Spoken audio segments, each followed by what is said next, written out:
This chapter covers what historians call the Jeffersonian Era. Jefferson's election inaugurated a Virginia dynasty that held the presidency from 1801 to 1825. After Jefferson's 2 terms as president, he was followed by 2 other 2-term Democratic Republicans from Virginia, James Madison and James Monroe. Regular Democratic-Republican majorities in Congress supported their long rule. For Jefferson, the election of 1800 stands as a second revolution that protected and extended the gains achieved in the Revolution of 1776. After the highly contested election of 1800, Jefferson delivered his inaugural address at the steps of the unfinished Capitol. He was dressed in plain clothes, breaking with the precedent set by Washington and Adams, who dressed in elegant suits. He called for national unity when he said, quote, "We are all Republicans, we are all Federalists." During his presidency, the federal government moved to the new national capital, Washington, D.C., in order to win the allegiance and trust of Federalists in a deal brokered with Alexander Hamilton. Jefferson maintained Federalist tariffs, the national bank, and the foreign policy of neutrality. He retained the loyalty of the Republicans by attacking federal judges, reducing the size of the army, reducing the size of government, and repealing the excise taxes like the one on whiskey, as well as lowering the national debt. He only appointed Republicans to his cabinet to avoid the internal divisions that distracted Washington. The Barbary pirates demanded that the U.S. merchant vessels traveling in the Mediterranean Sea pay a tribute. If they failed to pay, the pirates would attack, take the goods, and enslave the crew or hold them for ransom. When Jefferson entered office, the Pasha of Tripoli raised the amount of tribute that both Washington and Adams had previously paid. Jefferson refused to pay and sent a small fleet of U.S. Navy vessels who fought the pirates for over 4 years. Although there was no decisive victory, it gained the U.S. Navy some respect and provided some security for U.S. merchants in the Mediterranean. Before Jefferson took office in 1801, Adams passed the Judiciary Act, which created courts and added judges. Adams appointed 58 new judges, all approved by the Senate, but hadn't been delivered by the Secretary of State. While the Federalists lost power in the executive and legislative branches, they would hold sway in the judiciary for decades. When Jefferson assumed office, he refused to honor Adams' last-second appointments of Federalists to judicial positions. James Madison refused to deliver the commissions. One of the midnight appointments, William Marbury, petitioned the Supreme Court under the rules of the Judiciary Act of 1789. The court ruled that Marbury had the right to his commission, but it ruled that the Judiciary Act was unconstitutional because it allowed Marbury to petition the Supreme Court, but the Supreme Court doesn't have original jurisdiction, only the ability to rule on appeals.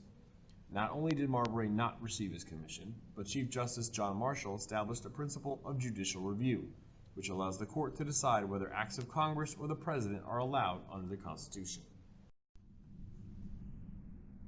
In 1800, French dictator Napoleon forced the Spanish to return the Louisiana Territory to France, in the hopes of restoring the French Empire in America.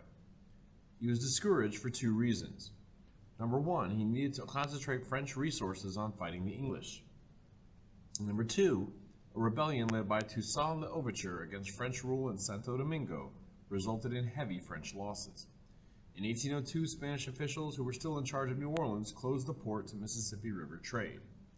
Jefferson sent a delegation of France to purchase New Orleans and the surrounding land for $10 million. Fearing an American-British alliance, the French countered by offering to sell the entire Louisiana Territory for $15 million. Jefferson accepted, even though the Constitution did not give the president the authority to purchase foreign land. He stated that he could because this fell under the president's power to make treaties. It doubled the size of the U.S. overnight and strengthened Jefferson's vision of an agrarian society of independent farmers. When Aaron Burr was spurned for a return trip as vice president, he secretly formed a political pact with radical New England Federalists.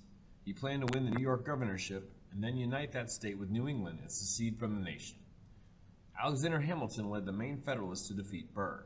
Burr, offended by a Hamilton remark, challenged him to a duel and killed him, robbing the Federalists of their last great leader. Politically defeated, Burr turned his ambitions to the southwest. He wanted to conquer Mexico, unite it with the Louisiana Territory, and rule over that new land. Jefferson heard this conspiracy and had Burr arrested for treason. Jefferson's cousin and adversary John Marshall presided over the trial and found Burr innocent because of his narrow definition of treason and lack of witnesses. The Napoleonic Wars continued the wars of the French Revolution. Great Britain and France fought for European supremacy and treated weaker powers heavy-handedly. The United States attempted to remain neutral during the Napoleonic period, but eventually became embroiled in the European conflicts, leading to the War of 1812 against Great Britain. From 1803 to 1806, the United States succeeded in remaining neutral, but suffered from impressment, British seizure of British-born naturalized U.S. citizens into the British Navy. President Thomas Jefferson sent William Pinckney and James Monroe to negotiate a treaty that would halt the impressment of American sailors. But when the signed treaty came back without any British concessions on the impressment issue, Jefferson did not pass it on to the Senate for ratification. U.S. relations with Great Britain became increasingly rocky during this period. On June 22, 1807, the HMS Leopard bombarded and forcibly boarded the USS Chesapeake off Norfolk, Virginia, in search of British Navy deserters, killing 3 Americans and impressing 4 others. Many Americans demanded war, but Jefferson resorted to diplomacy. To punish Britain and France, Jefferson passed the Embargo Act of 1807. It prohibited American merchant ships from sailing to any foreign port. We were Britain's largest trading partner. He hoped that this would cripple Britain enough for them to stop violating the rights of neutral nations, rather than lose our trade. Jefferson misjudged Britain's resolve to control the seas at all costs. They replaced trade with us for trade with South America. U.S. merchants and shipbuilders were hurt the most. The ensuing depression was so bad that New Englanders openly threatened to secede from the Union. Jefferson relented and repealed the embargo right before leaving office. Even so, U.S. ships could trade legally with all nations except Britain and France. In the presidential election of 1808, Madison defeated Federalist candidate Charles Cotesworth Pinckney to become the nation's 4th president.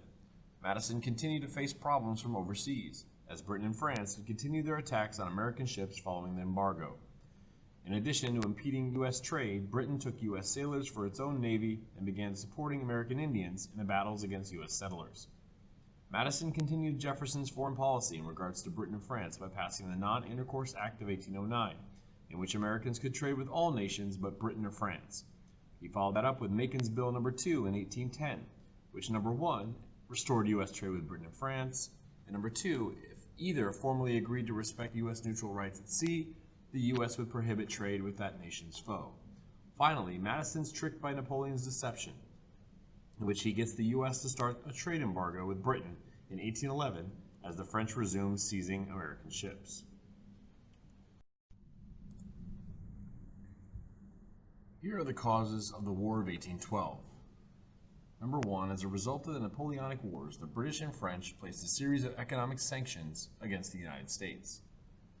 Number 2, the Americans were outraged at the British practice of impressment, especially after the Chesapeake incident of 1807.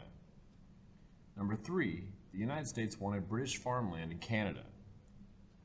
Number 4, the Battle of Tippecanoe with Tecumseh and Prophet was put down by General William Henry Harrison, who blamed the British for these actions. Number 5, the Warhawks. The election of Republican Warhawks to Congress like Henry Clay of Kentucky and John C. Calhoun of South Carolina. The Republican Warhawks convinced Madison to seek a declaration of war, ironically after Britain had agreed to end its naval blockade of America.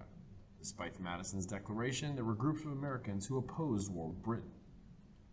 Number 1, New England merchants, who were now making money because of the end of the blockade. Number 2, the Federalists, who were anti-Madison when it came to anything. And number 3, the Quids, old Republicans who wanted limited government and commitment to peace.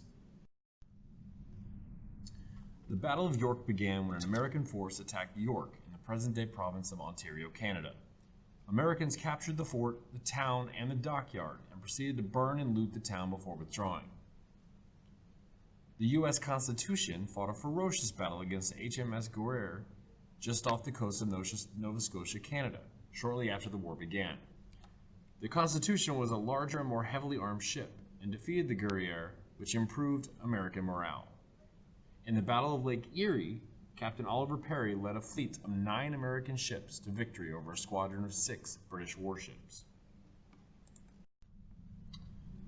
At what becomes known as the Hartford Convention, radical Federalists called for amending the Constitution and a vote for secession. New Englanders defeated the secessionist vote, but did offer many proposals to limit the power of Republicans in the South and the West. One proposal called for a 2/3 vote of both houses for any future declaration of war. On December 24, 1814, Great Britain and the United States signed a treaty in Ghent, Belgium, that effectively ended the War of 1812. News was slow to cross the pond, however, and on January 8, 1815, the two sides met in what is remembered as one of the conflict's biggest and most decisive engagements. In the bloody Battle of New Orleans, future President Andrew Jackson and a motley assortment of militia fighters, frontiersmen, slaves, Indians, and even pirates weathered a frontal assault by a superior British force, inflicting devastating casualties along the way. The victory vaulted Jackson to national stardom and helped foil plans for a British invasion of the American frontier. On December 24, 1814, the Treaty of Ghent was signed by British and American representatives at Ghent, Belgium, which officially ended the War of 1812. By terms of the treaty, all conquered territory was to be returned, and commissions were planned to settle the boundary of the United States and Canada. The Rush-Bagot Treaty was officially ratified by the U.S. Senate on April 16, 1818. Under the terms of the Rush-Bagot Agreement, the fishing quarrels between the United States and Canada were temporarily settled. American fishermen gained access, once again, to the waters around Newfoundland. The border between the United States and Canada from the Great Lakes to the Rocky Mountains was set at the 49th parallel. The issue of the Oregon Territory was left to be settled at a later date. What is the legacy of the War of 1812? Although there was really no victor in the war, the United States gains international respect, going toe-to-toe with the most powerful country in the world. Canada is officially considered part of the British Empire. There's no more disputing territory between the United States and Canada. It also marks the end of the Federalist Party, the party that opposed the war. Nullification and secession were issues in the war, and they will come up again later on. Unfortunately for Native Americans, they will lose land because of this war. The United States also becomes more economically independent. War heroes like Andrew Jackson and William Henry Harrison will become future presidents. And as a result of the War of 1812, you see a large growth in American nationalism.